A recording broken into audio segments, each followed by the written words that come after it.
All right, let's jump right in. We're about to challenge a really common idea, something most of us just kind of assume is true, that when it comes to ethics, something is always better than nothing. But what if a partial guide, an incomplete rulebook, is actually worse than no guide at all?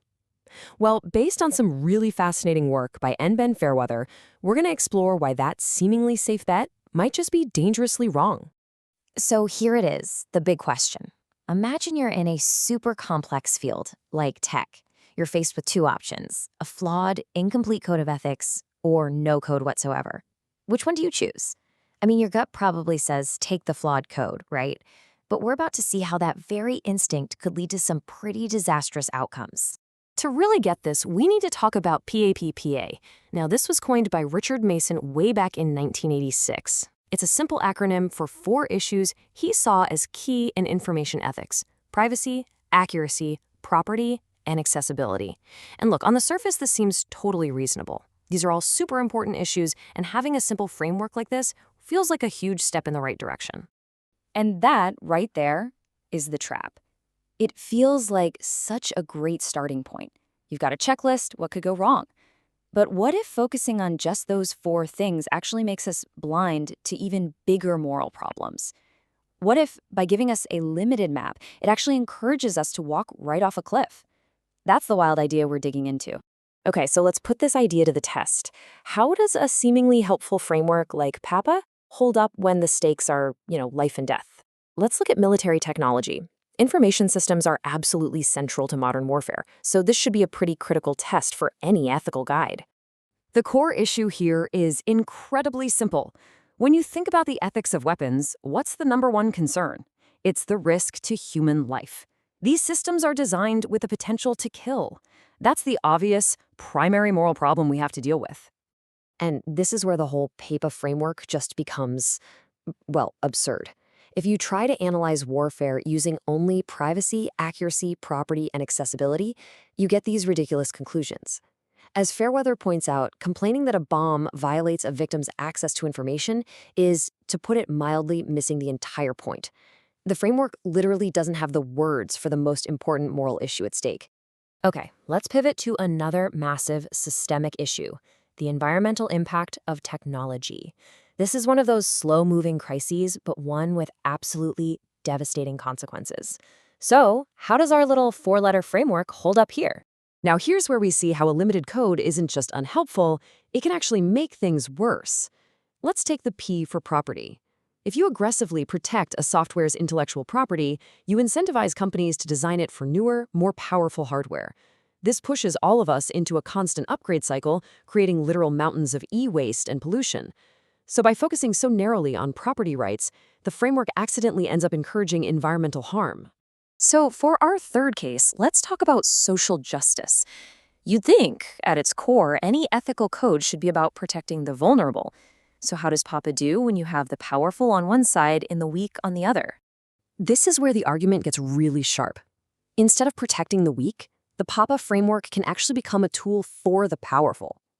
A huge corporation can use property rights to crush smaller competitors. They can claim privacy for their commercially sensitive information to hide corruption or exploitation from journalists.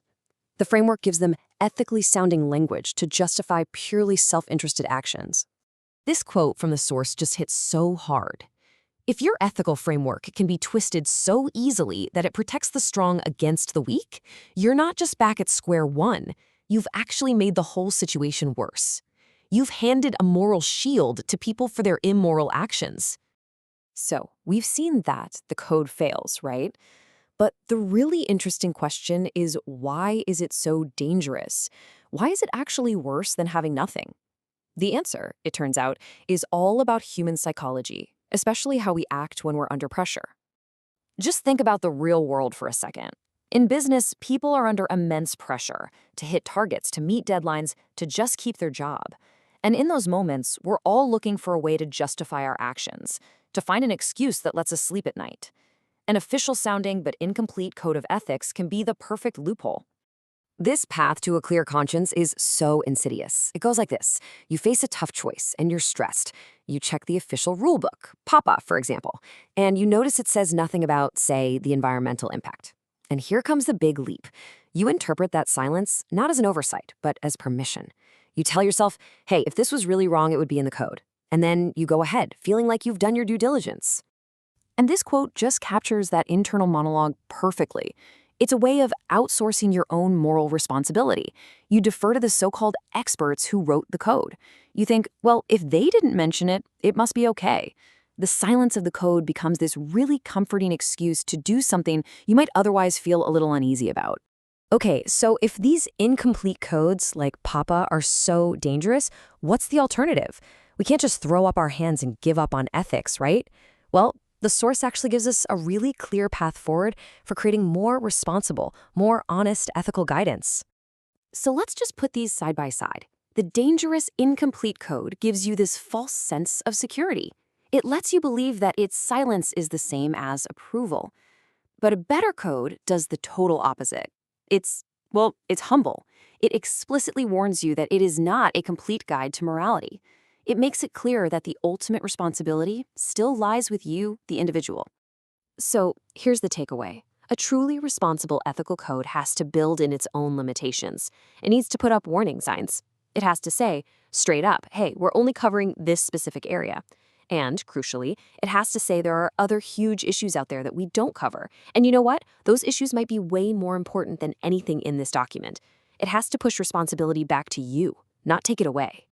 And that really brings us to the final thought I want to leave you with. We've been talking about tech, but this idea applies everywhere, in our jobs, our communities, even our personal lives. So the question is, what are the simple, incomplete rules that you might be following? And more importantly, what crucial issues might their silence be hiding from you? Thanks for tuning in.